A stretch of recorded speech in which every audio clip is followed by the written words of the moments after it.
Hello. Hi. Welcome. Welcome back to the channel for a matinee performance of Fire and Ice from 1983. It is an animated film, a dark fantasy film. It is directed by Ralph Bakshi, and a collaboration between him and artist Frank Frazetta. And it was made actually by 20th Century Fox. This was a big film at the time. It was based on characters created by both of those gentlemen, and it was made using rotoscoping, meaning that everything in this film was filmed with real life human beings and then traced onto animation shells. Oh, what a great start. Onto animation cells even. And that's what makes it look so interesting. And it's right in the middle of that sort of fantasy and barbarian era of films. So we're going to watch it. There is a link in the description to a copy of this on YouTube if you want to watch along and listen to me, or you want to watch it at a later date and then come back and listen to this. The full movie is there. The channel that it's on has got some great sort of Conan adjacent films, not Conan O'Brien, but Conan the Barbarian, which is there as well. So we're going to watch this film. We're going to start in a moment. Like I say, I was 4 when this film came out, so it was out in 1983. It didn't do massively well in the box office, but in terms of what it cost to make, it was about just over $1 million dollars, and it made 860,000. So it didn't make any a profit as such, but it has become a well-loved cult film. I know lots of people talk about it, and I've not seen it for so long. All I remember about it is that I like it. So the interesting thing about this as well, you've got a performance model cast and you've got a voice actor cast. So as you say, if you want to watch a high res version of that trailer that I made earlier on for this, that's on my channel. If you go into my videos section, there's a high res version of that trailer. I just thought it's a nice way to open up the film. So without further ado, as we know, fantasy films by 1982-83 were massive, by the way. Beastmaster, Conan O'Brien, I knew I was going to say that. Conan the Barbarian, and were very successful. Beastmaster, really strange story about Beastmaster. When I was a kid, I used to I was babysat by this family, and the kids there were younger than me, and they were obsessed with Beastmaster. It's like, Beastmaster, Beastmaster, Beastmaster. I'm not sure how appropriate it would have been for such little, barely able to talk children to be into it. So I think they thought it was going to be a massive hit. It had a lot going for it.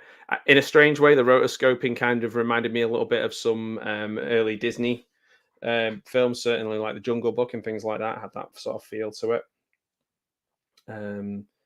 Gene Siskel wasn't particularly impressed with it.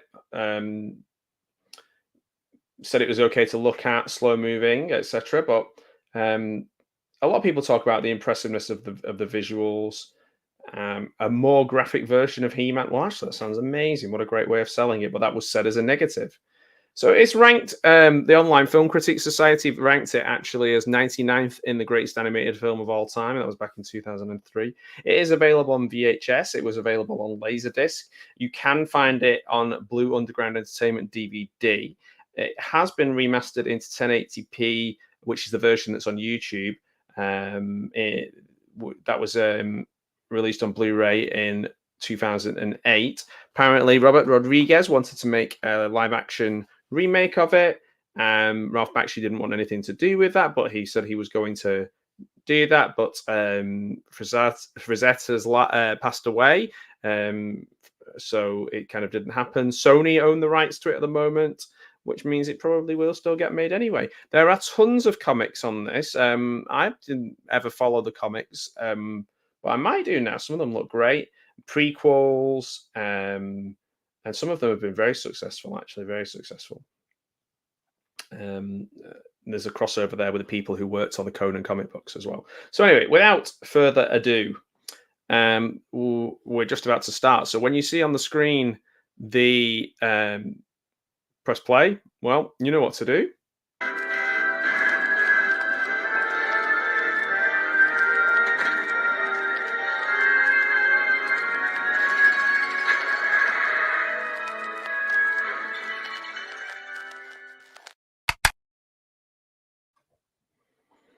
And away we go. It does have subtitles, the YouTube version that I'm watching. So it's a good version there as well. I suppose there's that 1080p version that we've got. Let me just check. I think I'm going to switch so that everything's nice and smooth on the streaming side. I'm going to watch it using my data. So Ralph Bakshi film Fire and Ice, those amazing blue and red titles, credits. And we're straight into the film. We're into the opening credits. Interesting about the billing of the actors / models. The voice actors get top billing. It's got some jaunty adventure style music. Do you have a favorite adventure, swords and sorcery, barbarian type film? Do you like the Barbarian Brothers? Are you into all that era of films? There's some great ones. I was never much of a Conan, as I said, obviously I was a big fan of Conan O'Brien, but I was never a fan of the Conan the Barbarian films that much, and certainly the remake or the continuation, whatever it was, didn't really do it for me. But these sort of ones, these ones with I guess through Riff Tracks and through Mystery Science Theatre, I do like the kind of Death Stalker kind of films that they did around that time. The worse the better. There's one, I'm trying to think which it is, that has the guy who's always chewing gum in Chopping Mall. I think it's like a sequel. Might be Death Stalker. I'm sure Jim Wynorski's done a lot of them. Yeah, Frank Frazetta and Ralph Bakshi getting character creation credits here at the top.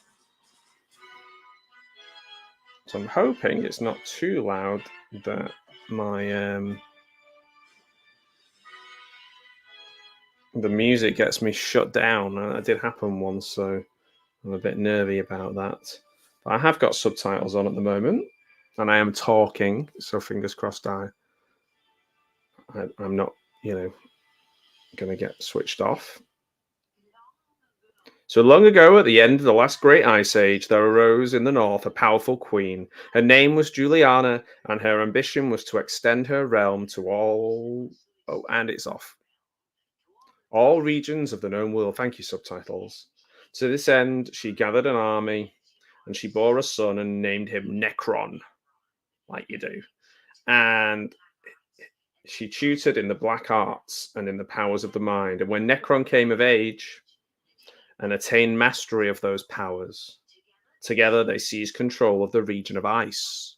And from their castle called Ice Peak, they sent a giant glacier rumbling towards...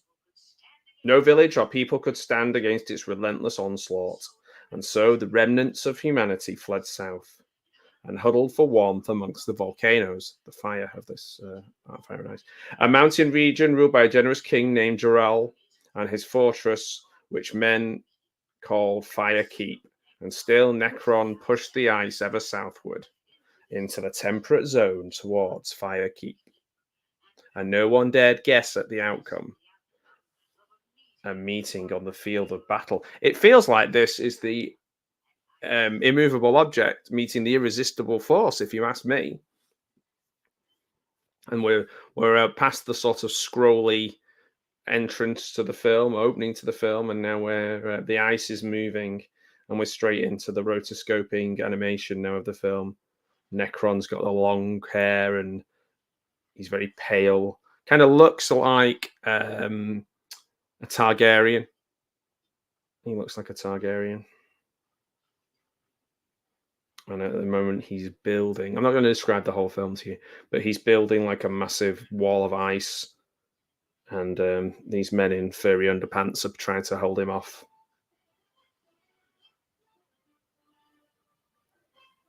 Some jaunty music plays. So we're seeing like a group of men here, sort of barbarian-looking men with big earrings and big muscles and small pantaloons. Necron's thrashing about, controlling this ice wall. Does look a little bit like he's on the toilet. He is on the throne after all. But that would be very immature of me to say, so I won't say that. I'll have tell you what I'll do. I'll have like an evil side where I say things I shouldn't say, and that can be over here like this and going, and then I can have like a good side, the sort of fire side to my ice side over here like that, going, yeah, well, maybe I don't know. Just an idea. Yeah, I'm probably not going to do that again.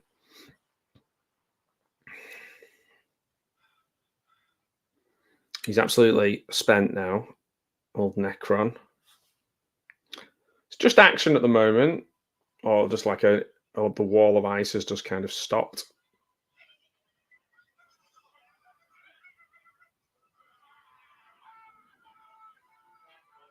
And here come the forces of evil, killing off our forces of good, or certainly the forces of ice, killing off the forces of fire. Now our hero, I think he's pretending, playing possum. I think he's pretending that he's hurt, or hiding away so that he can attack, possibly. As we see the Ice Palace of Necron here.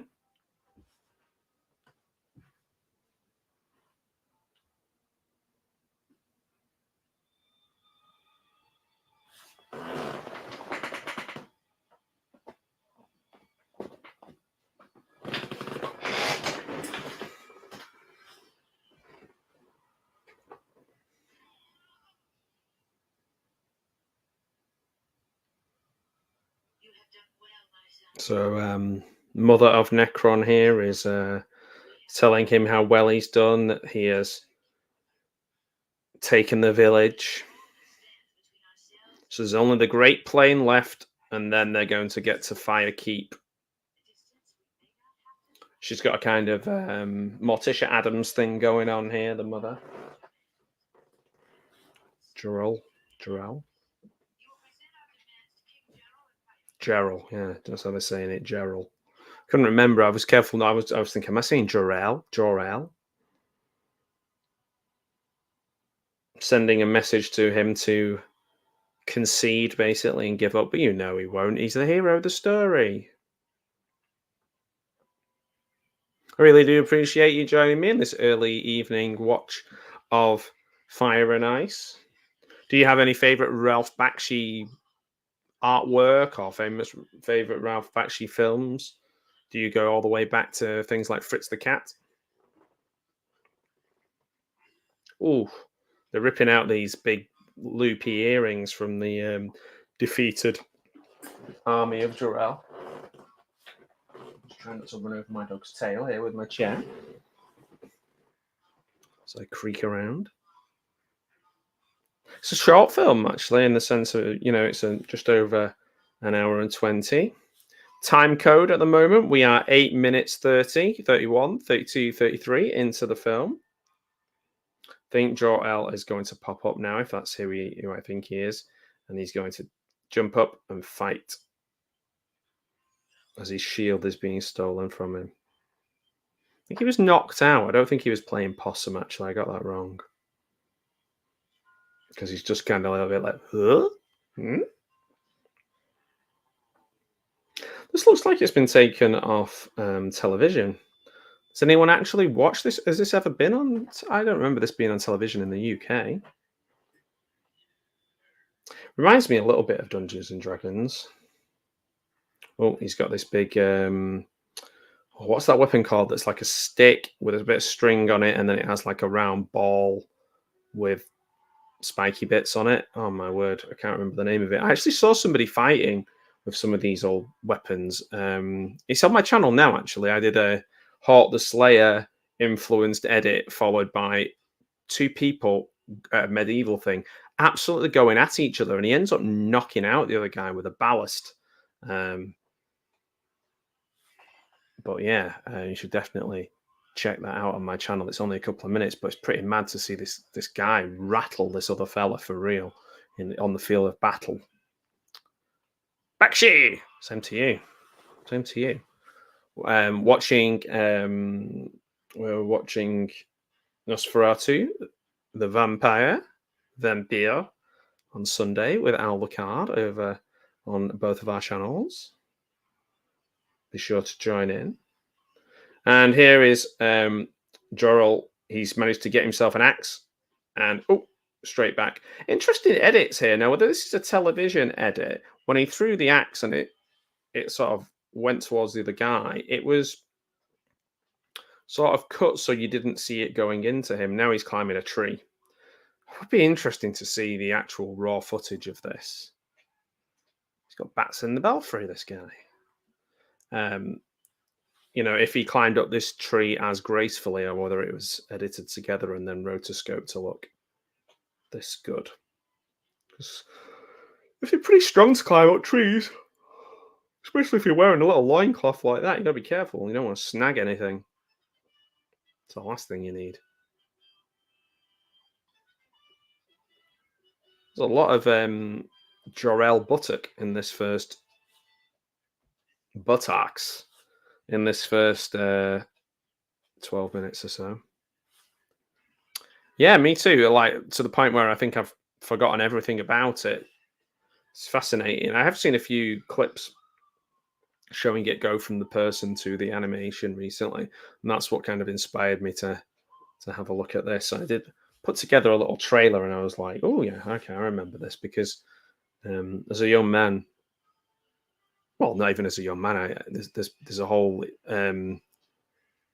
anime subsection dedicated to sort of attractive woman animation, but I certainly remember watching this and going, "Oh, this is a bit different," as we'll see as we go along.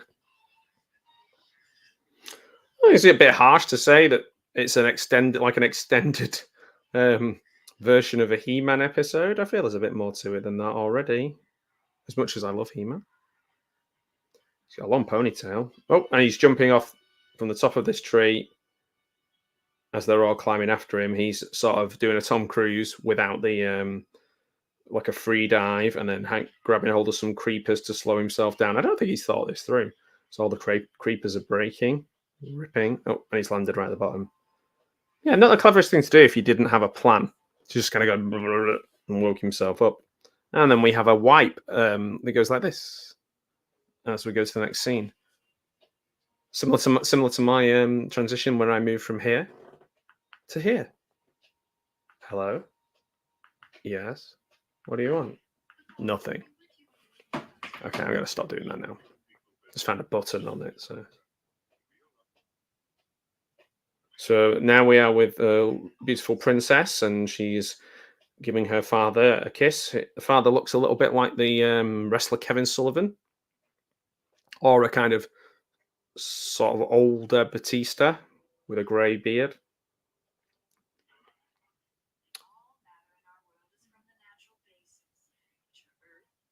So she's just talking about earth, wind, and fire here. So she's talking about her favorite music. Just kidding. No, she's having like one of her handmaidens, let's say, read to her as the camera pulls over her animated body. Princess Tigra, this is.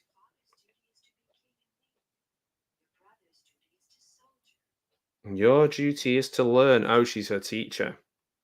But she's doing a lot of that kind of for no reason, stretching her legs around just to be like, I've got legs. I like having legs. And she doesn't want to learn.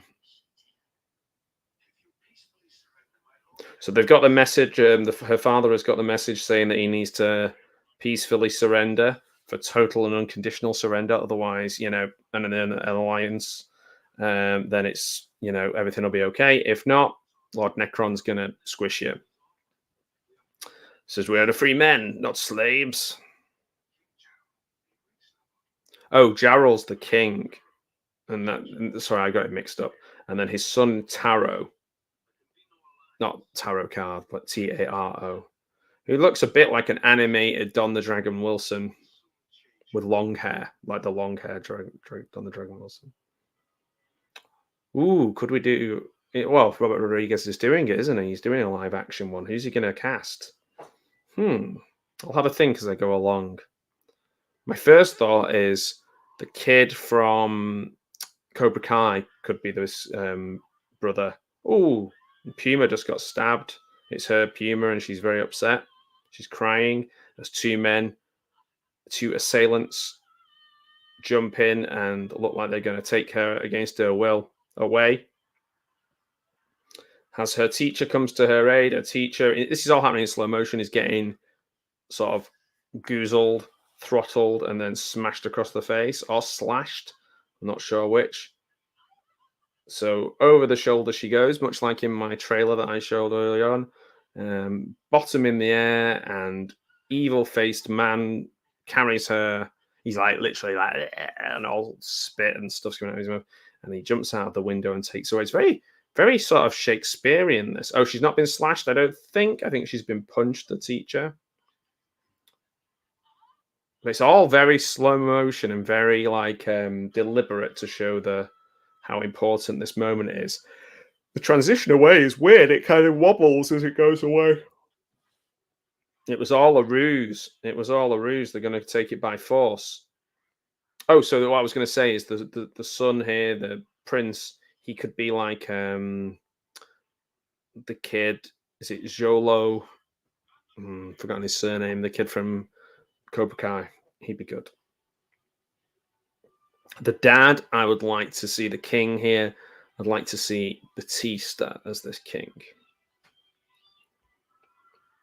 It's time to kind of work into those sort of older age roles, I think, where he sits down a bit more.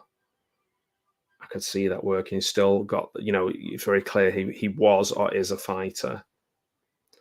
So they've sent off these dragon hawks to find her, but they don't hold a lot of hope out. This is we wait. So the father thinks pretty much that Necron is going to come and attack them. I mean, she's not really running away. She's just kind of running in the same direction that they're taking her. She's wearing like a nightgown, so it's not very let's say it's not protecting her modesty very much.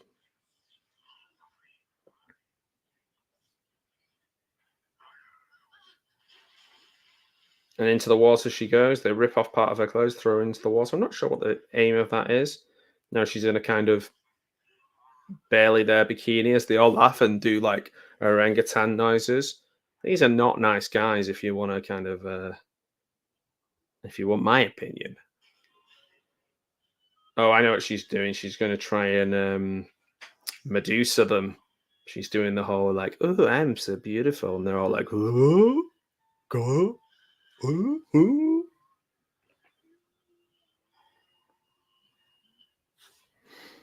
She's giving him the full show here so that, and they're just like, whoa, whoa, whoa. And they're doing the thing with the cartoon where the tongue goes. No, they're not. But they might as well be like, oh, oh, oh, oh.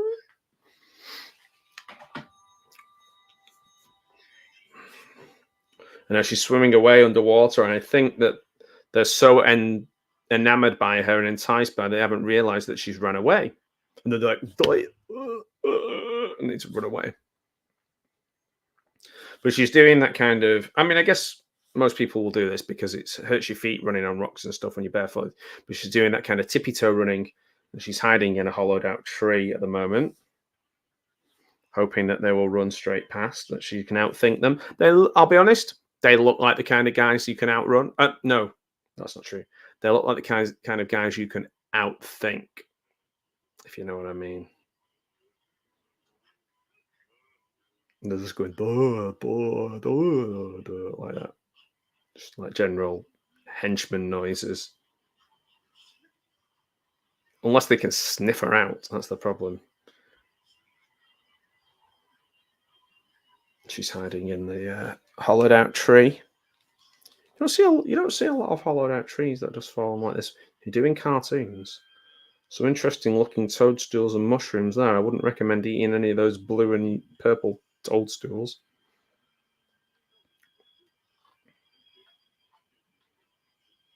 I think he thinks he's seen her, maybe. He's like sticking his hand into the... Oh, it's not her. It's some sort of tooth monster. It's like a kind of big ant with yellow. No, it's not an ant. It's like a massive millipede or something with green blood that bit onto his arm, like the size of like your forearm. That's what you get. That's what you get, you big dumb dog.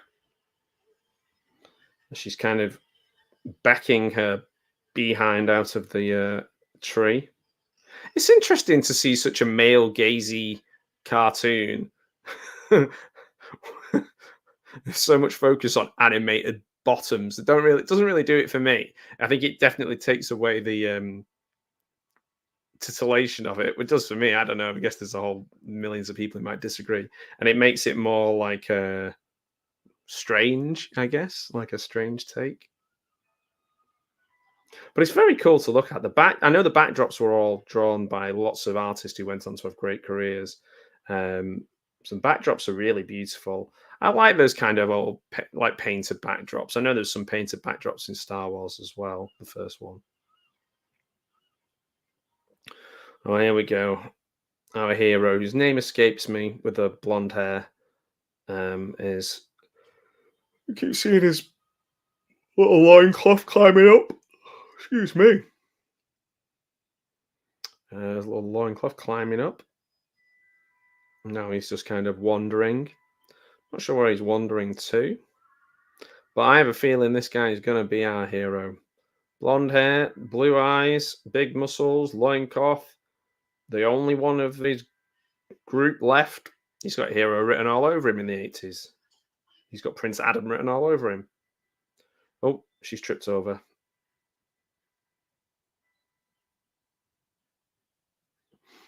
I'd love it if somebody made an animated film like this of me, and they rotoscope me. They could make me look so much better. Now they're fighting amongst themselves, the baddies, because they can't find her. But they're just growling and like rah, rah, like Planet of the Apes style at each other. So that's why we're not getting any there's no real subtitles in the moment. So she's just floating down some sort of river attached to this hollowed out tree. She's just tired, I think, at this point. Running away from captors will do that for you. Oh, she fell asleep or she's exhausted, but she's just lying there now at the side.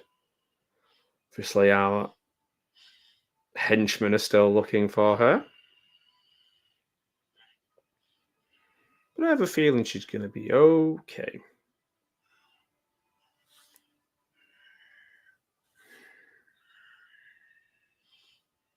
It's mad. We've got into this. We've done so much storytelling. We know exactly where we are. Oh, giant lizard monster! Giant lizard monster! If you had giant lizard monster on your fantasy bingo card, then cross it off. Oh, and it's at one of the henchmen. That's what you get. He's like a big salamander thing, and he's eating stuff. Well, eating people mainly. All those henchmen people. And a big gulp. Not the big American cola drinks, but an actual big gulp is what he did. He's just finishing off a few more there. What I find is once you've eaten one henchman, one's never enough. They're very much like Pringles in that sense. You can't just have one henchman.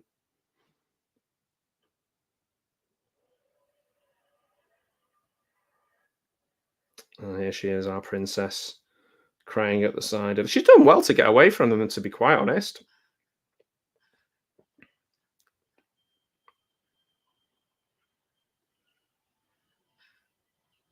But she's a bit stuck now what to do, I think, for the best.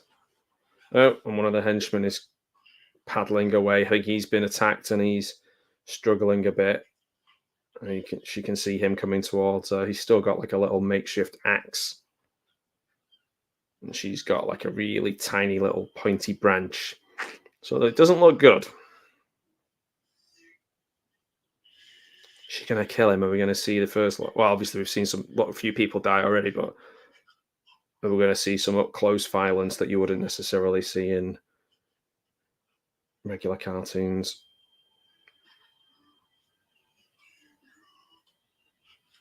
She's inching away from him. He's injured. I think he's broken his ribs. He's like, ooh, ee. Oh, he's got an axe. He's going to throw it at her, and he's swinging it. Nope. She got him. He was rubbish. She got him, I think.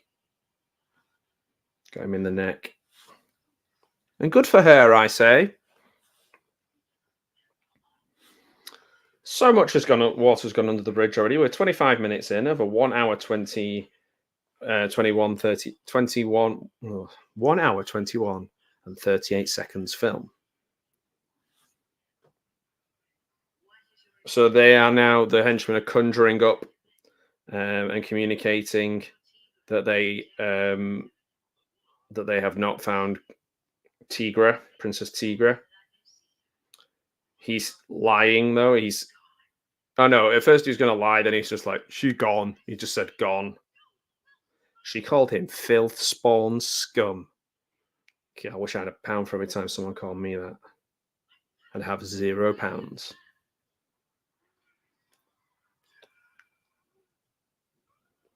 Oh.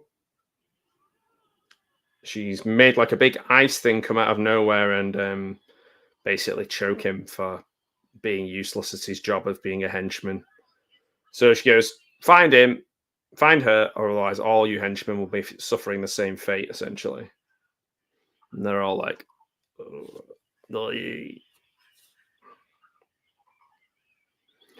And Tigra's still running and running and running.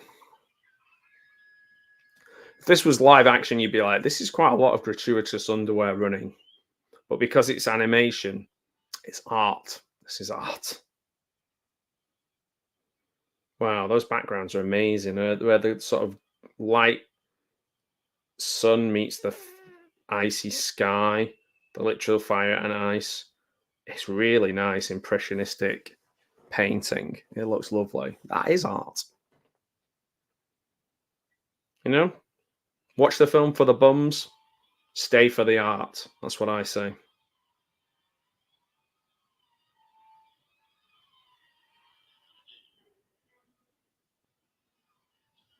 Uh-oh, we've got a pack of 3, 4 hunting, drooling, red-eyed, wolf-type creatures. And our nameless hero, whose name escapes me, I've forgotten, is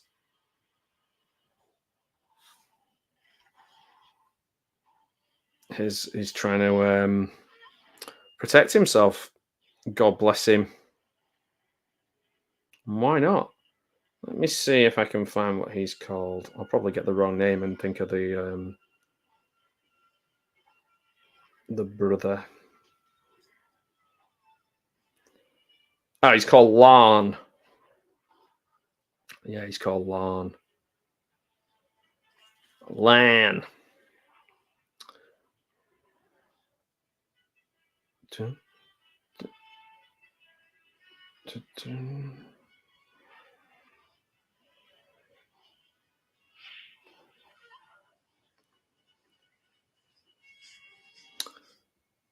It sounds like everyone's. I was just reading a little bit about the remake. It sounds like everyone's on board.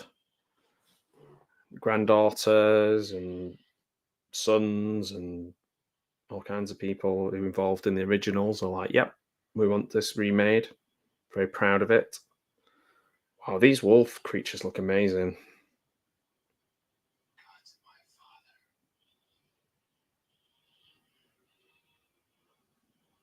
They're just sort of prowling him. I think because he's seen off a couple of them, the other two are like, yeah, we're not daft. That's what they say, you know. You see off the tough one, the main one, the others just kind of fall in line. That's what I heard. That's what people used to say about bullies in films all the time. You give the big guy a punch in the mouth, and then all the others, they'll back down. I don't know if that's true, you know. You see a lot of videos of people just piling on people. In films, tend to fight you one at a time. This pack of wolves would probably have killed our friend very quickly if they'd have all worked together or attacked at the same time. It doesn't happen.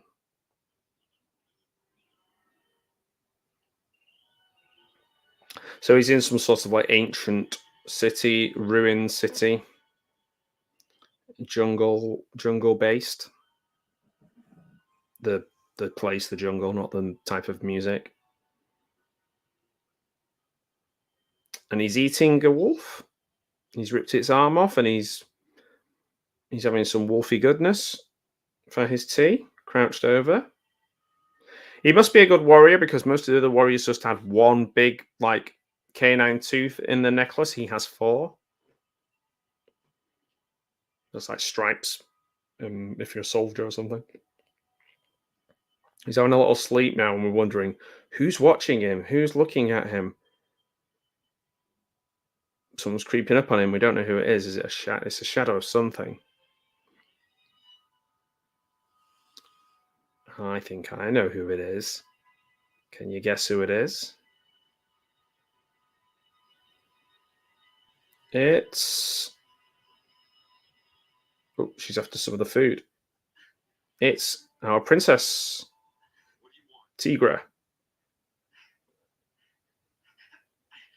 She's just after some of the food. She's not speaking. She just keeps grabbing for the big wolf leg.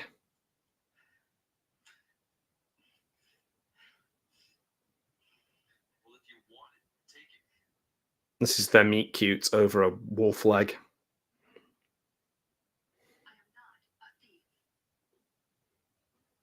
I am not a thief, she says, whilst thieving.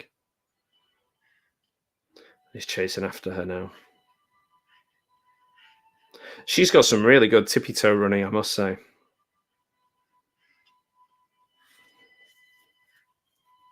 She's like, she's definitely leaning into this being in a PJs and lingerie thing now. I don't think I've ever seen a film that is so like rear end facing. I think we see the back of these two characters more than we see the front of them as they're running away.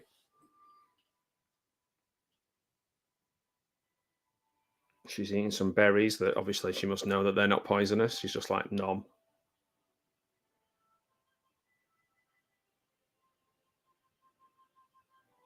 Well, it's not. You're always told not to do that, aren't you? She's left him a few berries and give him a little, a little wink, like, yeah, you can have some of these berries too.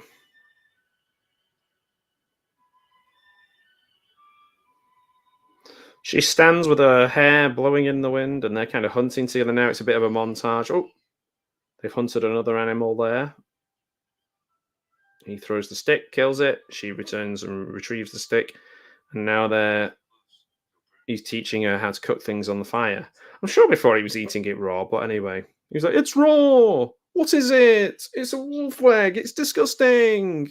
That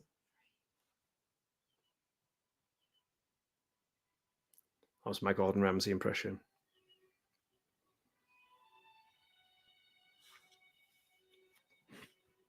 So yeah, they're getting on famously, these two. Despite there being a distinct lack of outdoor toilets or indoor toilets or toilets of any description. There's definitely enough leaves. Just have to make sure that you use the correct ones, I suppose. Oh, he's got his arm around it now. Wow, he works fast, this guy. Cold comes from Necron. I know. Everybody knows about Necron. Come on. Don't talk to me about Necron.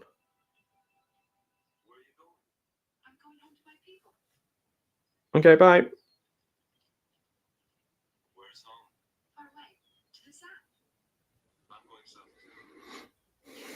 Ah, they can. He's going south too. They can go south together. If you behave yourself. And then he starts jumping around like her captors. Joyful recollection of trauma there. Whoop! And they both fall in the water, laughing and giggling. Water babies there. Uh-oh, there's a big tentacle. I said tentacle. There's a big tentacle wrapped around him, and he's oh dear. That's what you get for frolicking frolicking in places where you don't know where to frolic, and he's stabbing his way out of it. It's like a big, massive octopus creature. There's too much frolicking. I say it was a load of frolics.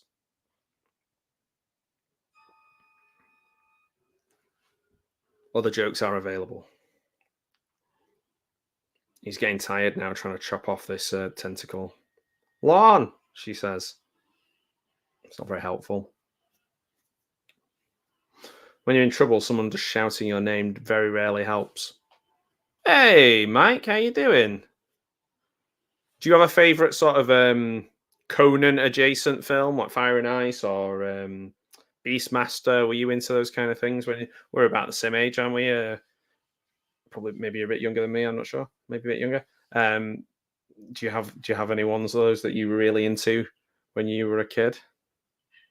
Ah, Fire and Ice. Yeah. So this is an animated film from 1983. Ralph Bakshi, right in um, the peak of Conan the Barbarian becoming popular and Beastmaster being popular. This was not popular, but it is good. It is good.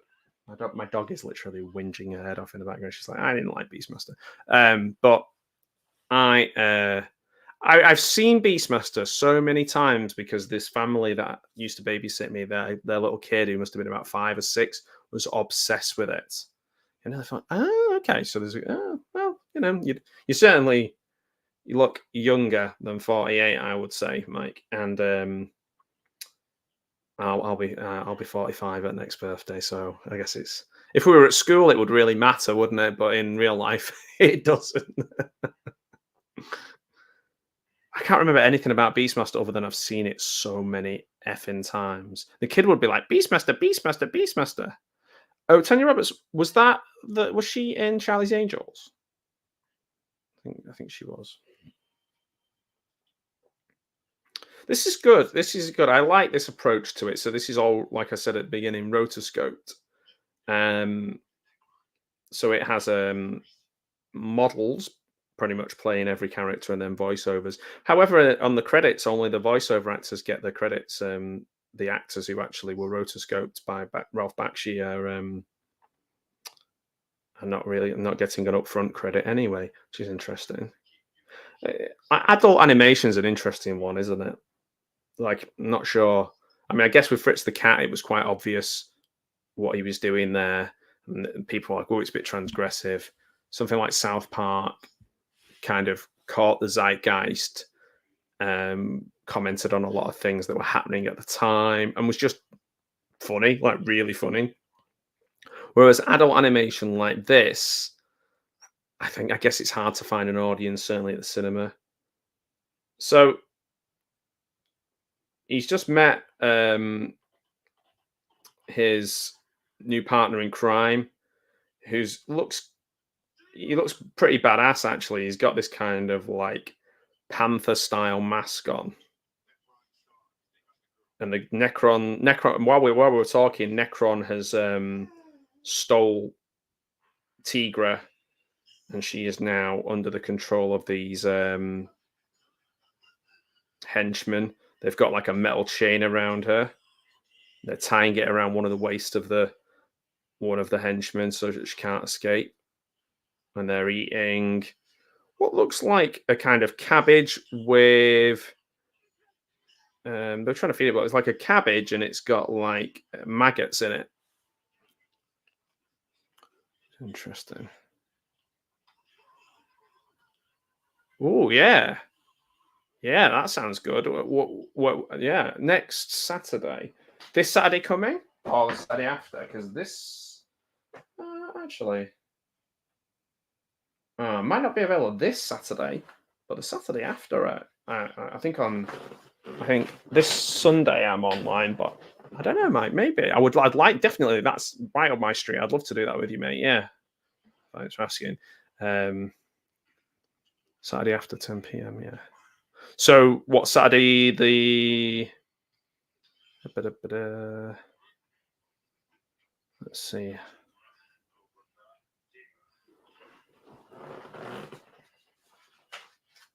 Let me have a look. Oh, am I going to the football?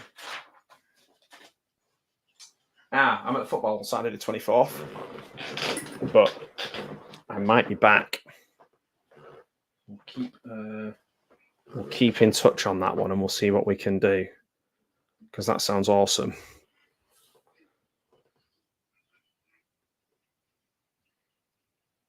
So Tigra is just kind of sadly locked up. Is Tigra the best looking cartoon female since Jessica Rabbit? Or before Jessica Rabbit, I guess. I don't know.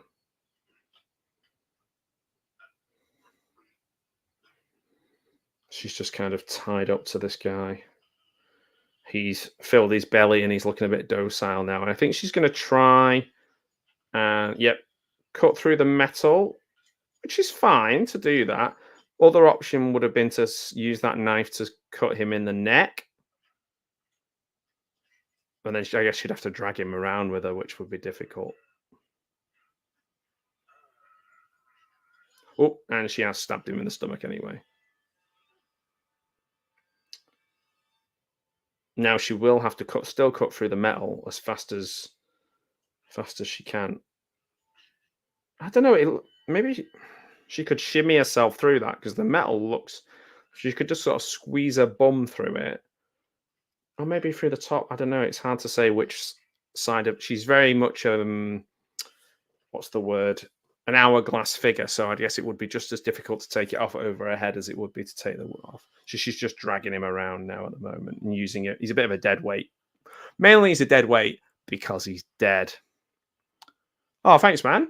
Yeah, I didn't even notice. It's like more than that. Like not like, oh, I didn't even notice. Like, I don't care. It's like just I don't always look at that particular analytic, and I was really surprised. It's just quite nice to see that, because sometimes when you don't have like tons and tons of people watching your channel, you forget that like the cumulative amount of people who have chosen to click on something that you've made, which is really cool.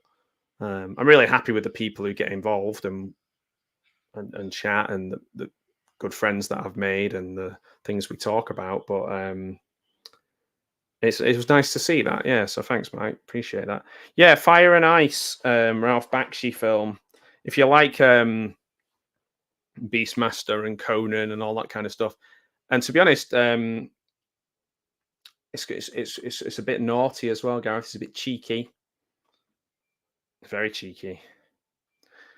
Yeah, and sometimes a little bit frustrating as well, I would say, Mike, as well, YouTube Studio. Some of the things that they've done recently with me that I wasn't particularly happy about. I would say that, Mike. So we're trying to get Princess Tigra back.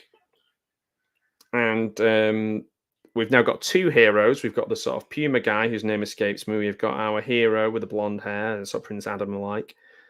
And they're pretty much taking down these henchmen looking for her. But she's already made, to be honest, she's already killed off one of them, and she's kind of escaping herself. She's not waiting for these two guys to stay. So, he's called Dark Wolf. And our main hero is Larn, Princess Tigra, Necron's the baddie, Jorol is the king, Taro is the son, the prince, and those are the main ones you want to know. Dark Wolf is an actor who's passed away in 2017, called Steve Sandor. He's known for being in a couple of episodes of Star Trek. He was in The Fall Guy. How strange. We were just talking about Fall Guy earlier on, and Gareth was talking about Fall Guy on his channel. Check out his video about being on Video Tasty's channel, wanting to be a stuntman when he was a young man. But yeah, so the king, I think it's the king. Let me double check. Steve Sandor, Dark Wolf, the sort of the wolf type hero here. He has been in, so listen to this for a list: Gunsmoke, Ironside, Streets of San Francisco, Starsky and Hutch, Chips, Charlie's Angels, Fantasy Island, Three's Company, The A-Team, Knight Rider, The Fall Guy, Hardcastle and McCormack. And he was the biker gang leader in the Ninth Configuration. If you've seen William Peter Blatty's the Ninth Configuration, which was a really weird film if you think you're going to watch something similar to The Exorcist. It's a good film though. So yeah, he was in that. The guy who plays Steve Sandor, who plays Dark Wolf here, and there is definitely, I think, like I say, Gene Siskel said it's like an extended episode of He-Man. So that would tie in with what you're saying there, Gareth. And we're saying hi, Gareth Stuntman. Hey, I guess being a stuntman is one of those things, isn't it? Where, I mean, look at Leslie Hoffman, who I interviewed recently. You wouldn't look at her and go, she does stunts like. Do you know what I mean? I think it's more of a mindset than not that Gareth doesn't have rippling muscles. Let's put it that way, because he does. We all know he does. As do I. Just it's difficult to tell on screen. The camera takes away a lot of muscle. They say it adds 10 pounds, yet it takes away like 100 pounds of muscle, I find. So there's a bit of shaky cam in this, which is quite interesting. Obviously, because you don't have to rely on actual cameras. There's some interesting dissolves in camera things. And oh, here we go. Here's the evil queen, the mother of Necron. She's evil. We know she's evil because she's got bright red hair and an evil red pouty mouth, and she's doing the whole like, "Oh, my poor baby," like that kind of thing. Gentle as a child. So she's given us something to drink, but I imagine it's not going to be good.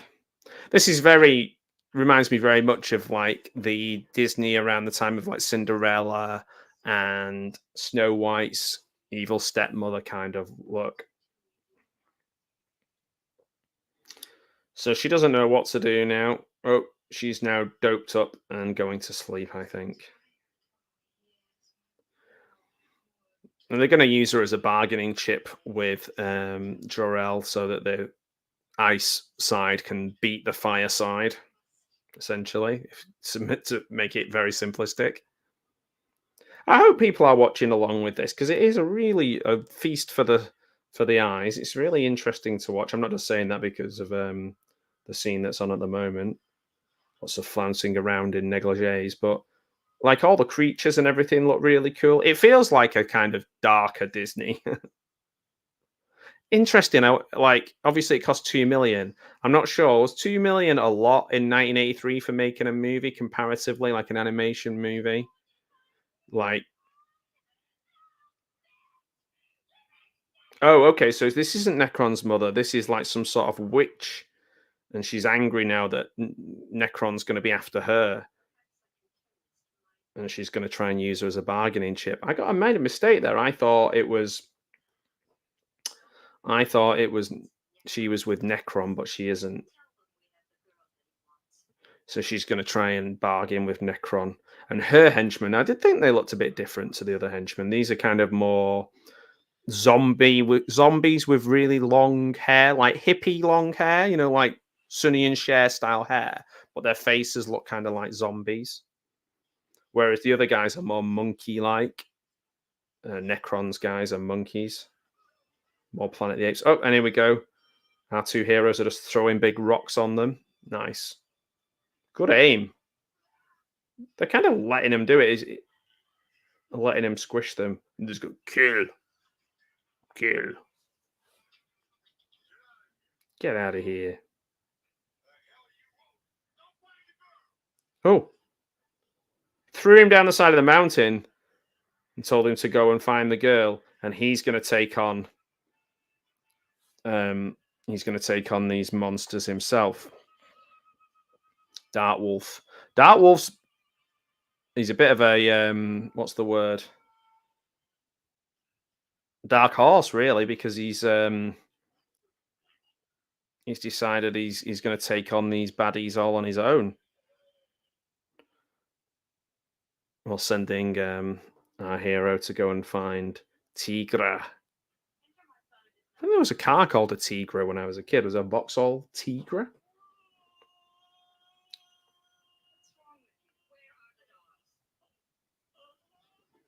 He's dead.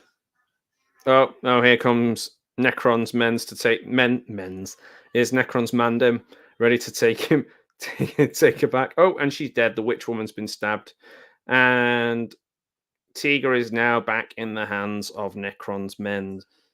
For the third time, they have managed to capture her and lose her twice. Useless.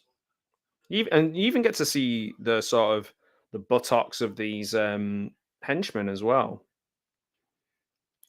Hey, Shamalos, it's good to, yeah, it's good that you're good. It's good that you're good. And I'm okay. You've had some fish and french fries. Nice. Can't beat a bit of fish and chips.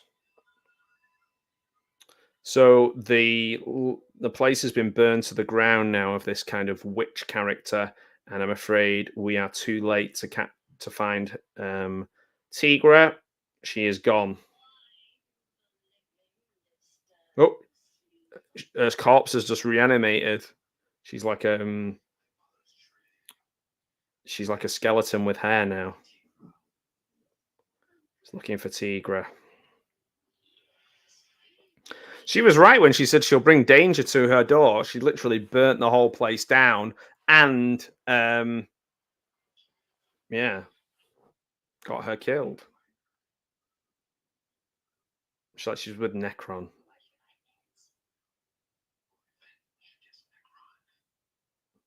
Everybody hates Necron. Everybody hates Necron.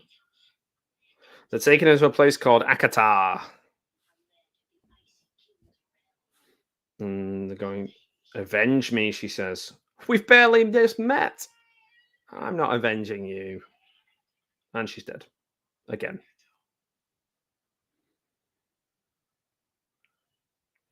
It's like that. Avenge me. It's like, take me. It's like, go on ahead and take me with you.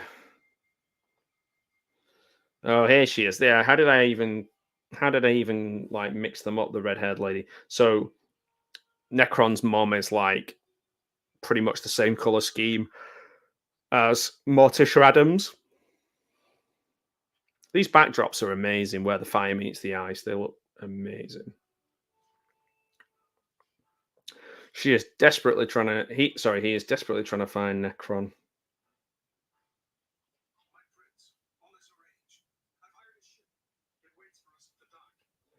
So meanwhile, the prince and some of his men are going against their father's orders to go and find the princess on a separate mission. So we've got two missions trying to find her at the moment. Obviously, our man is attaching himself to the back of the boat. Will they work together in harmony?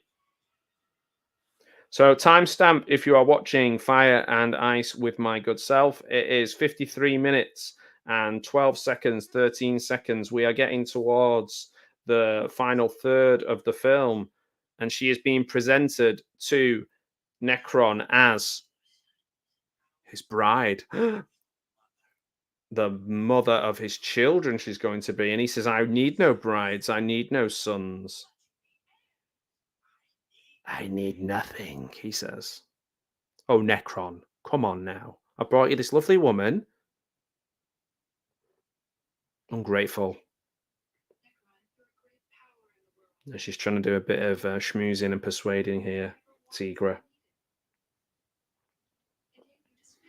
He looks a bit like a sort of evil version of Orlando Bloom from, what's he called? Legolas from Lord of the Rings. I'm not a Lord of the Rings guy, but I know he's called Legolas. They're taking the hobbits to Isengard. The hobbits, the hobbits, the hobbits. So she wants to be friends. I don't know. How's this going to go? The most evil guy on the planet. How's this going to go? She's like, take my hand. She's like, take my hand. And he's like, no, I will not. She's like, oh, please, take my hand, take my hand. He's like, no, I will not. So I'll try something a bit different there. A little bit of role play.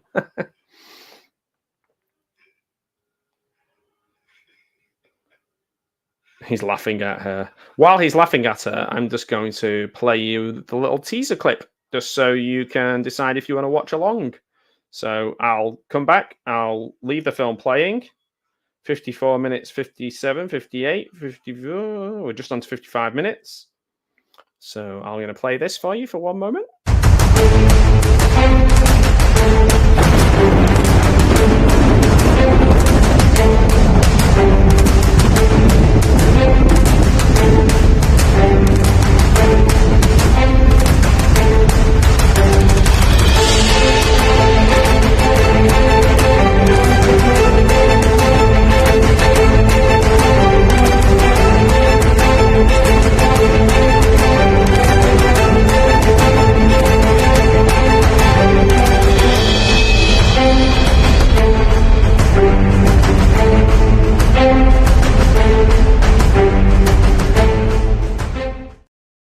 And you join Fire and Ice already in action. She has just been thrown to an icy death. He doesn't want her. She's just been thrown off the side of the thing. He says, I spit on friendship, is what he said. The evil Necron in his ice kingdom.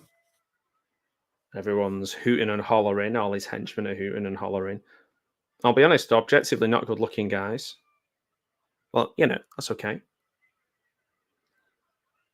As the prince and his 4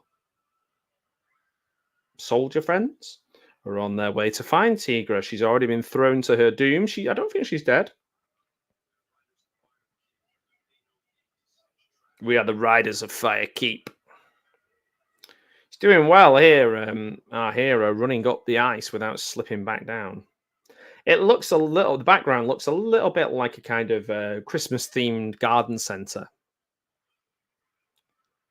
And they've got these kind of like voodoo kind of guys going, oh, yeah, oh, trying to distract them. But he's just like, rock on. He's doing the whole John Bender from Breakfast Club, like, don't you forget about me. I don't know why he's doing this, but he's got his hand up like this almost to say, I'm not listening to you. He called them trash. You guys are trash. He used the forky insult on them. Yep, and they're through this little valley now. There's always like little groups of people you have to go through in valleys in these things, like little tribes, isn't there? Well, our hero, he didn't even bother with that. He just walked around them. He went in the opposite direction. I keep forgetting his name because it's quite a forgettable name. His name is actually, well, obviously it is because I keep forgetting it, but his name is Larn, Larn, Larn. And now he's kind of sliding down. He's sliding down and he's wearing like next to nothing. He's going to get some sort of ice burn on him. So here we are. He's come to negotiate with Necron. He's already said, I spit on friendship. This doesn't look like it's going to end well. He wants his sister back. I don't know whether this is true, whether his father, I can't remember if his father told him to come here or whether he did it off his own bat. He looks a bit like a long-haired Randy Couture when I look at him, this guy. He looks like a toll road to me.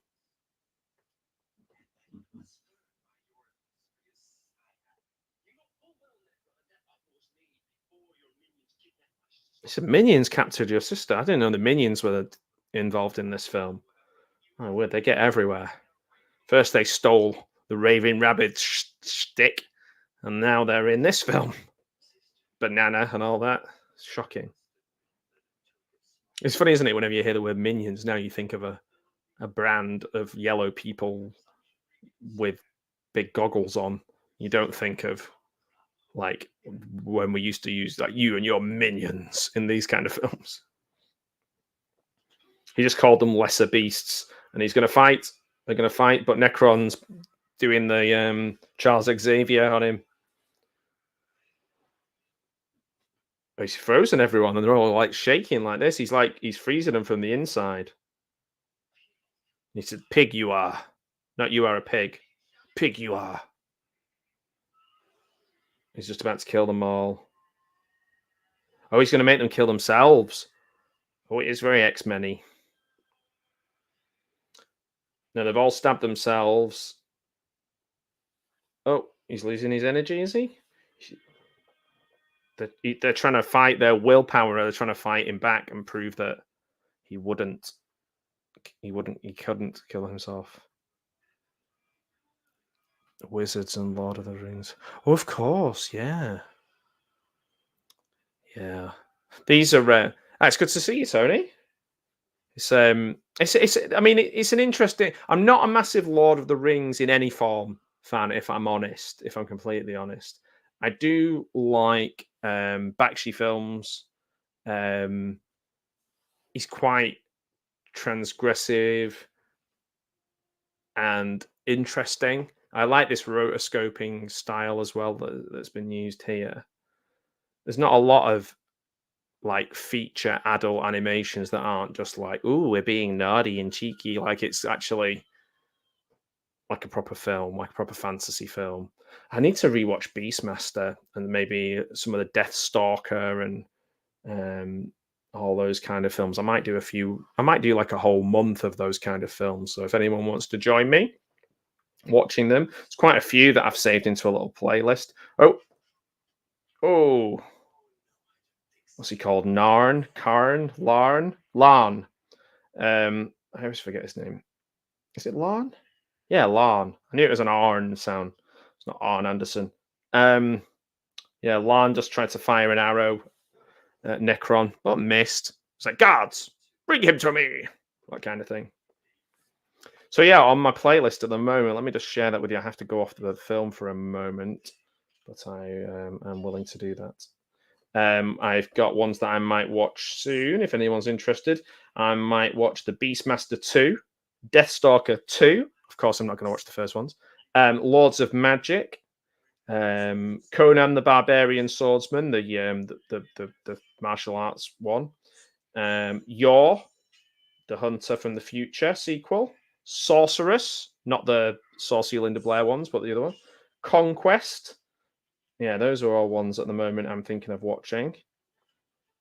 I'm thinking of watching Message from Space from 1978 as well. Oh, and I got an email while we were watching this. My Confessions of box set is on its way, ready for my live stream with Gareth in a couple of weeks. Which I have actually sold my old DVD collection to make way for this beautiful box set of saucy fun. Oh, cool! Yeah, if you don't mind me choosing an absolute terrible one on YouTube that I don't own but want to watch just because it's ridiculous, then I'm in. Yeah, that's awesome, Tony. Yeah, we'll sort that out. I kind of in the mood for some bad ones as well. Like even even Necron, he's given himself a wedgie in this film. It is like the most wedgie-tastic film you've ever seen. You can put that on the box. Oh, he was going to do the old. He was doing a bit of Daniel LaRusso there, not Danny LaRue, but Daniel LaRusso stuff there. I only did so. I like the way you think. I like the way you think. Oh, we've got some really red blood here. Some very hammer blood here.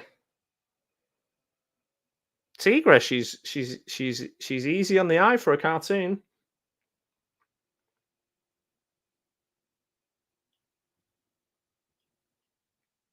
But I wonder what percentage of times do we see the back of people in this film compared to the front? It's so odd. No matter who they are, I have seen every character in this film. I have seen their bum on multiple occasions, and there's not many films you can say that about, and certainly not ones you would live stream on YouTube. Oh, he's been caught. Larn. I think she has a bit of a soft spot for. Oh, he went right down on the ice there, forward as well. It's going to be chilly. One.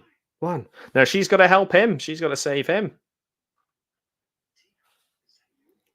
Tigra and Lon. There's just something about those two kids. I hope they get it together. And there's obviously nothing. They've not had time for anything to kind of develop fully, other than a little bit of light banter and running around. And even their swimming was interrupted by a big octopus monster. So it's been a tough start to their burgeoning relationship. But I'm rooting for these kids. And Bosh, Lance beating up the guard. He's done the whole. I'm sure James Bond does the same thing where the guy looks around and he sees that there's no one in the like in films, what does they always do? This? The guard hears a noise, looks around, sees that no one is in the cell. Well, obviously they are. Then I can't go anywhere.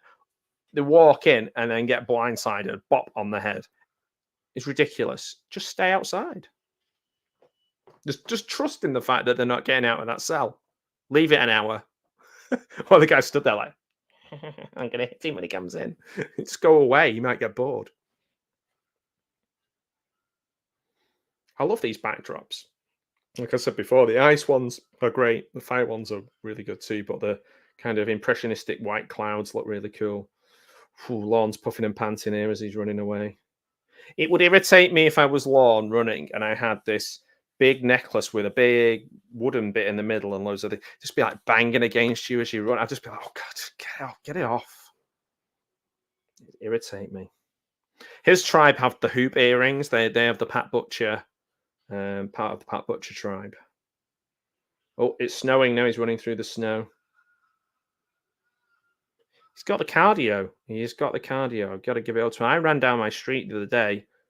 I live at the top of a hill and it's flat at the top. And my dog always drops her ball. When we finish the walk, she's just like, okay, I'm done. Drops her ball. And then the ball starts rolling down the hill unless I'm ready to capture it. And I chased after it. Honestly, I was so out of breath. I'd be no good if I was Larn. I'd be a terrible Larn.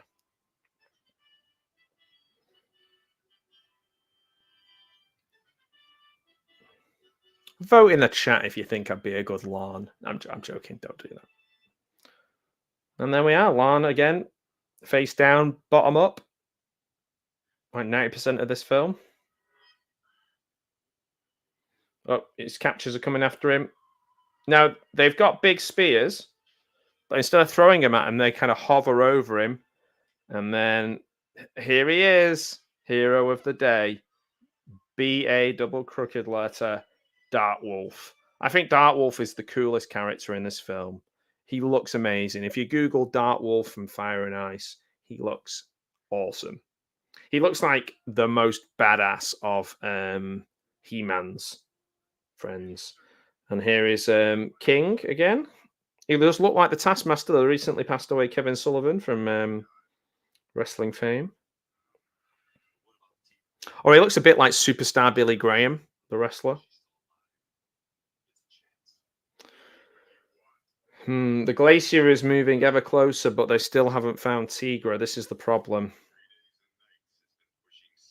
3 days and nights. So we've been watching this film for 3 days and 3 nights now, guys. So I do appreciate you sticking with me.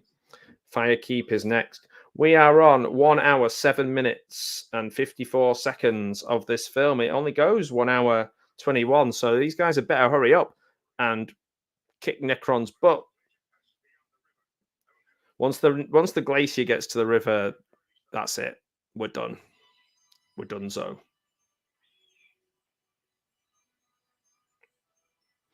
Now, it's okay. We're sending out our forces of good on giant pterodactyls.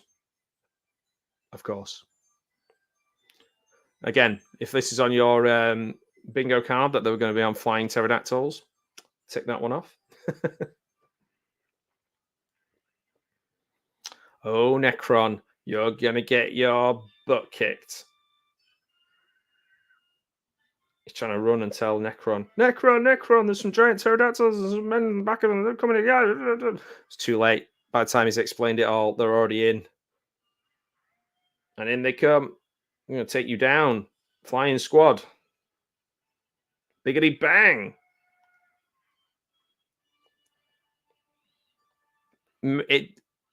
Inquiring minds do ask why we didn't do this first. We seem pretty unbeatable on these flying bad boys. Big ice palace.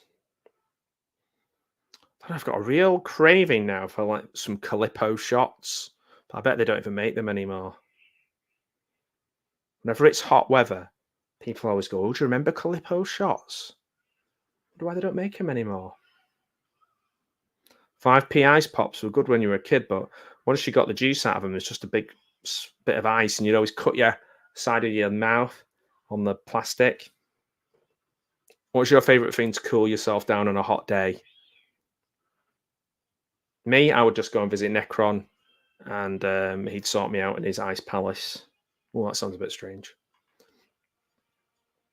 Too much innuendo going on at the moment. I'm watching too many Carry On films and Confessions films. I recommend the documentary on Channel 4 that's been on recently called Saucy. I can't remember the name of the guy who made it, but he's a really cool guy. I've been following him on Twitter for a long time.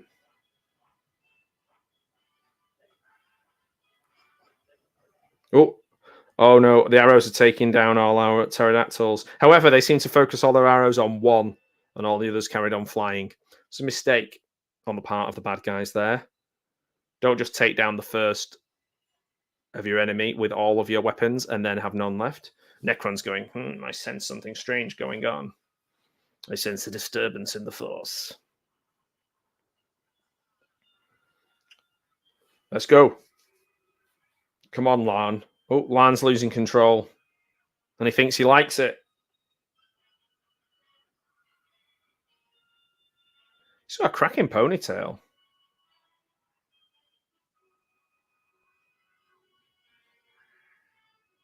Oh, Lan is struggling now. His pterodactyl is it's just not doing what he wants it to do. He's going left, it's going right. Oh, crash landing.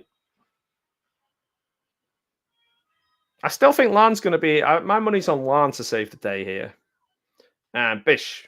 Yep, there goes down one guy. So you're a bad guy. You run to the transport method of the person you're fighting against rather than the person you're fighting against. Again, some schoolboy henchman errors here. All the arrows are being fired. He is so cool, this guy. He gets... Dark Wolf gets the coolest stuff to do in this film. I wonder if there's any figures available for this. I wouldn't mind a Dark Wolf figure. Fire and Ice Dark Wolf figure. I'm going to Google that. I bet there is. If they've made him into comics, I bet there is. Dark Wolf does a lot of like jumping in slow motion. He's got a bit of a Wolverine vibe to him as well. He's kind of square. Ooh. Thorny MI, that's the... I wonder what the front cover looked like. I bet it... Because I feel like the front cover that I've seen of it, the DVD and Blu-ray of it, they try and make it look like it's live action by doing the same sort of art that you would see on the front cover of like a Conan or Beastmaster film, so that you wouldn't be able to differentiate until you got it back home. And because I think it was just difficult to sell. Obviously, it's not. It didn't have a particular... Oh, the two ladies are fighting. Morticia and Tigra. Oh, good throw, Tigra. She helped out Lorne. I'm rooting for these guys to get together, I'll be honest with you. A big hug. Now's not time for hugging. Oh, man, he honestly, now Necron is kind of dancing around and letting people do his bidding. Dark Wolf is like, he's mine. Now, this might be where we see her heroic Dark Wolf death. I don't know. He was just about to creep up on him, and he went full Mumra with his hair, Necron. Dark Wolf's kind of resisted him. He's got a really cool axe, but he's kind of resisting him. He goes into a sort of almost Mumra state. His eyes are just starting to roll back, Necron, when he gets angry. But I do like the way, like, Dark Wolf's a cool character. Always surprised, Necron's surprised that Dark Wolf is resisting him. But he's got this, he's determined, he's focused. Thanks for that info, Michael. It's made me think now. I wonder if I could get a VHS copy of this. Do you know what I just ordered on VHS today? Because I couldn't find it anywhere else other than a German DVD. Is I ordered Stay Tuned, the John Ritter,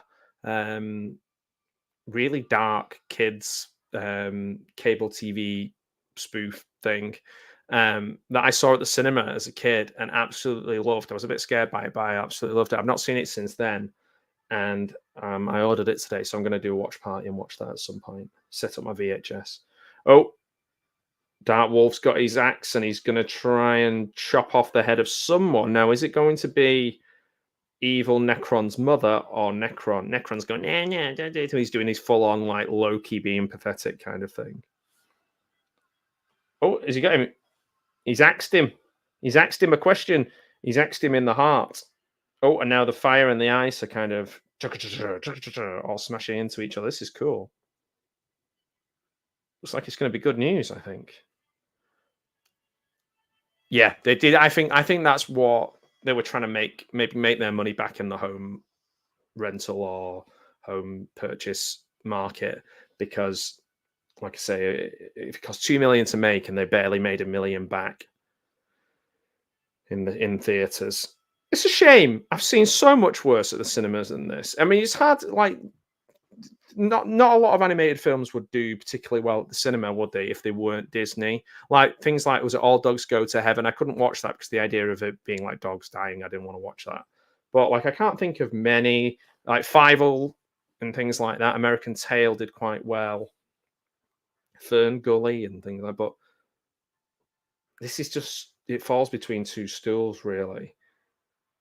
It's like too sexy for kids and too like, and then some people just be like, I'm not, and proper people who want sexy stuff are like, I don't want to watch it in cartoon form unless it's weird tentacle anime, I guess. I don't know. I can't predict. Oh, off they go. They're going away on the pterodactyl. Everything's collapsing now in sort of Bond villain style, lair collapsing, exploding. But unlike Bond, they're flying away on a giant pterodactyl, which will be in the next Bond, I'm sure. Tigra and Lan have done it. They're escaped. And here we are once again. At least in every scene, one character has to have their face down and their backside up in the air.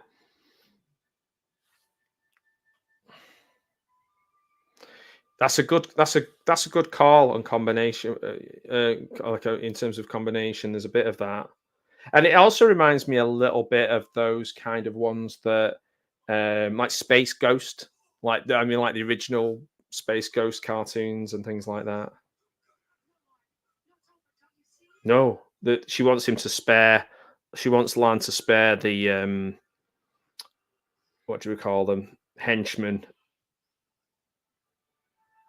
She wants to start again. She's like, Lan, we must repopulate the Earth. Starting now. As soon as this film's over, we're repopulating this Earth.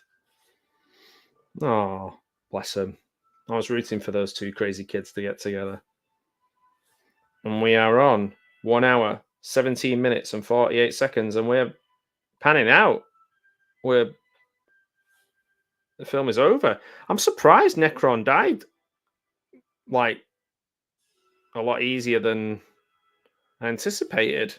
Usually they have at least one or two comebacks. Maybe the problem is I am, and that's it. Movie over. I feel like maybe I'm conditioned to like modern films where every single time someone's dead, they go there and pop up, and then do that about 3 times to the point where we just go, okay, right, just die already. I guess if you're a good enough fighter, they just die the first time.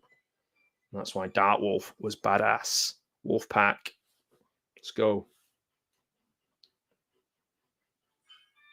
The music sounds at the end sounds a bit like Jaws. We got a bit of everything. So actually, there's only about an hour 17, maybe an hour 18 of action. I don't know if there's an extended cut available somewhere. Well, that was good fun. That was like a snappy. That's pretty snappy, and I enjoyed that. I might see if I can find this on VHS, and I'm interested in what like Michael said earlier on about the artwork. Fire and Ice. Let's have a look on eBay Live. Fire and Ice. You can get it for £20 subtitled on Blu-ray. Let me type in VHS and see what I get. Ooh, okay. Oh no. Ha! Fire and Ice, Jane Torval and Christopher Dean, £7.99. Fire, Ice and Dynamite, starring Roger Moore. Fire and Ice, rare pre-certificate VHS. Guess how much? £40. 40 English pounds. Not paying that. And the front of it looks like that. That's what. I love my new camera. Look, it autofocused. Nice. On the back of it, the back of it is very much Tigra focused.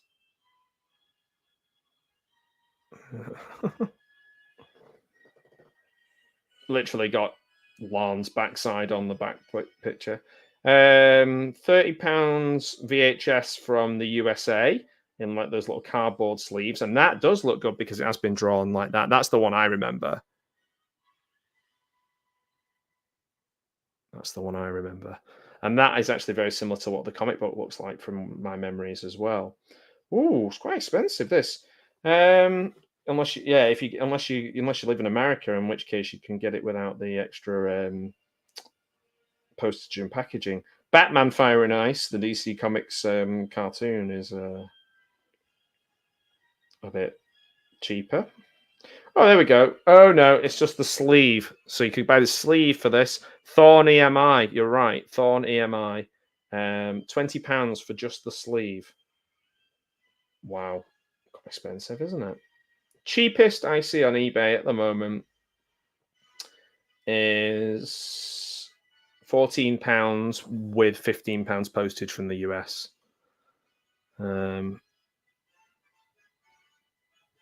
If you Google Fire and Ice UK VHS, it's the first image that comes up. Ah, okay. Yeah, I don't think it's worth. I don't know if there's that much of a demand for it. A lot of them there seems to be more freely available from the US. But I think I did a decent deal today getting Stay Tuned, seeing as I can't see it available on anything other than German DVD. And I thought, well, if I'm going to get a German DVD, I might as well get it on VHS. I got the big box VHS one that I remember from the video shop. However, I didn't get it from the video shop. I watched it at the cinema. This is on its way, and it cost me a mighty £12 all in, which is still a bit more than I wanted to pay. But I just remember like the undead Wayne's World spoof and all the little. I quite like John Ritter and things like that. So yeah, this is on its way. This is coming soon. Just stay tuned. And Yaw has started on my playlist. So yeah, so maybe, I don't know. I spoke to Tony earlier on from Wigan Cult Film Club. Maybe we're going to watch one of those. That would be great if we can fit that in. That would be awesome. We've got, I mentioned about maybe watching Beastmaster 2, Deathstalker, the third Deathstalker, The Lords of Magic, which is supposed to be terrible, the Kung Fu mixture of Conan with a K, the Barbarian Swordsman, and Yor the Hunter, the sequel to Yor the Hunter, and Conquest might be another one, and the original. I'm thinking Sorceress from 1982. That would be a good one to watch because that is, if I think correctly, Sorceress is a crazy Jim Wynorski one. So yeah. Last one that went for £13. Oh, okay. So I just missed out on getting this. I don't know. I think if I was going to get this, I'd like to have that American cover. I think that looks really cool. Was it American cover? The one that I showed on the screen that looked kind of comic book style. I like that. I'm sure somebody somewhere is doing like a big, massive release of it. And I guess as Robert Rodriguez, if he ever makes his new live action version of it, there'll be some interest in this again in Fire and Ice. And then millions of people will watch this and go, hey, Matt, that was really great forethought there for talking about that film that nobody really remembers. and they'll all pretend that they were in on the ground floor. But really, it'll be everybody who watched this stream. They're the real ones. So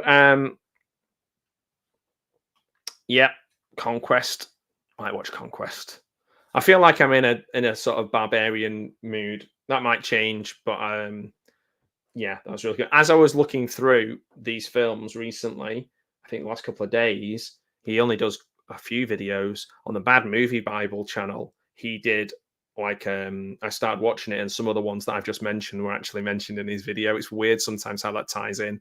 Like if I'm going through a knockoff Bond phase, he'll do like a video on knockoff Bonds, and I'll be like, that's so strange.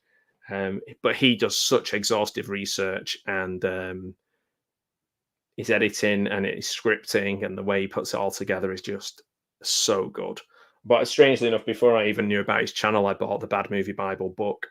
So yeah, that's one of my favorite channels. But I think there is a sort of swords and sorcery one out at the moment on his channel. In fact, let's see if I can find it and share it with you. Because I don't feel he gets enough. I feel like it should be one of those channels like Red Letter Media that gets millions of subscribers. And I think, I mean, he has a lot. He has 68,000, which is a lot. But for the quality of stuff that he's doing, you could easily put that on TV, and it would be really, really good. So yeah, I think, yeah, Rob Hill, that's the guy.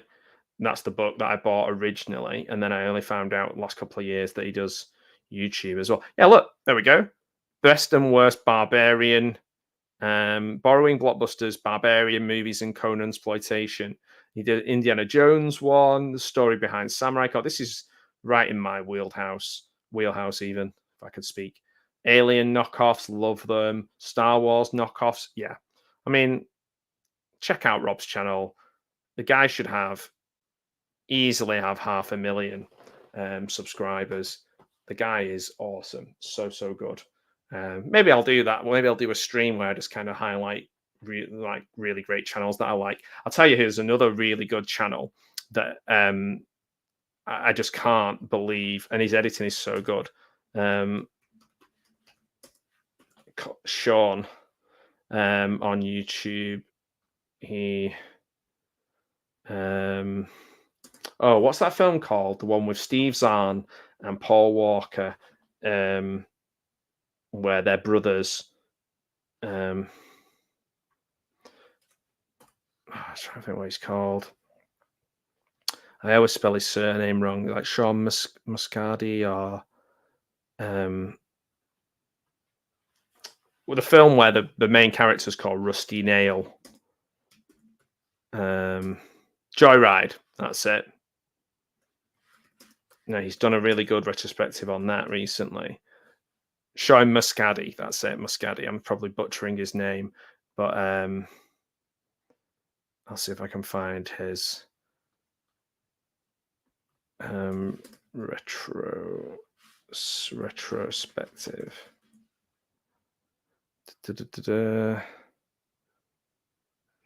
Can't seem to find his channel, which is really strange.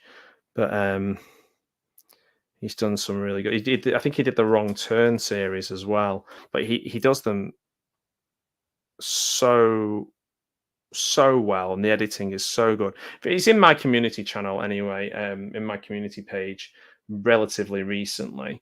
He's out of this world, and again, a bit like Rob's channel, where you think, why he needs like 1 million subscribers, this guy, because he's putting so much time and effort into it. But not just that, it's like a hell of entertaining channels to watch. I'm gonna just have a quick look and see if I can find it, because I really do want to share it. I'm frustrated now that I want to share this channel with you without well, I don't want to finish the stream without saying who he is. Let's see.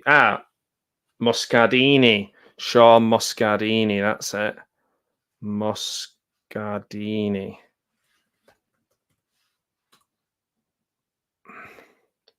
And I've spelt Sean wrong when I'm searching for him. That's why I've done a different Sean. Let's see if I can find him for you before I finish. There we go. Yes. Okay. I'm going to share him with you. Joyride is the one. Yes, Michael. Sorry, I was having as soon as I was talking about who, they mean business. Yeah, exactly. Yep, exactly. As soon as they talk about Miami Connection in a video, I'm in. I'm subscribing. Yeah, so Sean, coming up to 500 subscribers, the Joyride video that he did, so good, really, really good. And again, the guy should be getting thousands and thousands and thousands of views. Um, his videos that he does, Identity, the Happy Death Day one's really good. Some of the Giallo ones that he's done. But that's what I think one of his best ones he's done is that the Joyride one. But yeah, worth checking out. Worth checking out for sure. And his editing is out of this world as well. He's just really, really good. Yeah, I think of Steve's art. Yeah, I know which one you mean. With he never quite just like he was the dad in the film that I used to have to watch with kids in school all the time. The Diary of a Wimpy Kid. But also, I remember him being really good in Reality Bites, Ben Stiller film with Ethan Hawke and Winona Ryder. Yeah, I remember Steve Zahn being good in that. He's also in That Thing You Do, which, if anything, is a great song. So yeah, check out Sean's channel. This is really good. There's so many great channels. That's the problem, I guess. It's hard to narrow them all down and sit down and watch them. But there's some that I just think are absolutely so well made. That whenever I see them, I'm just like, it's like watching a really good documentary on TV. And Sean's is like that, but Rob's is like top of the pops for me. I do watch quite a lot of Red Letter Media. I respect those guys. Sometimes they can be a little bit like everything's terrible, but I think they've mellowed a bit as they got older, and I think that they're a little bit more objective and not just obtuse for the sake of being obtuse. So I do like watching Red Letter Media, and they're obviously mega popular anyway. But yeah, those are my little recommendations. But in terms of animation and what we've looked at tonight, I thought it was really good. Good start to hopefully my little Barbarian season. Do you guys remember the Barbarian brothers? The two big muscly dudes who were like bodybuilders, but they couldn't like fight or anything. They were just like big New York muscle built bodybuilders, and they were in films, the Barbarian brothers. Yeah, anyway, never mind. So thank you so much, everyone, for tuning in and watching Fire and Ice. I really do hope you enjoyed it. Even if you don't watch my stream of it, there is a link in the description and on my community page and in the comments if you want to watch this film for gratis, for free, for nothing, for nout. So yeah, check that out. And yeah, I agree, Michael. I really do enjoy Red Letter Media. I've been watching Best of the Worst for a long time, but I do like they did one about that game that I don't know anything about, Borderlands today, that came out today. Oh, and then they've just done The Fly as well. Did The Fly on my my podcast recently. Well, I say recently.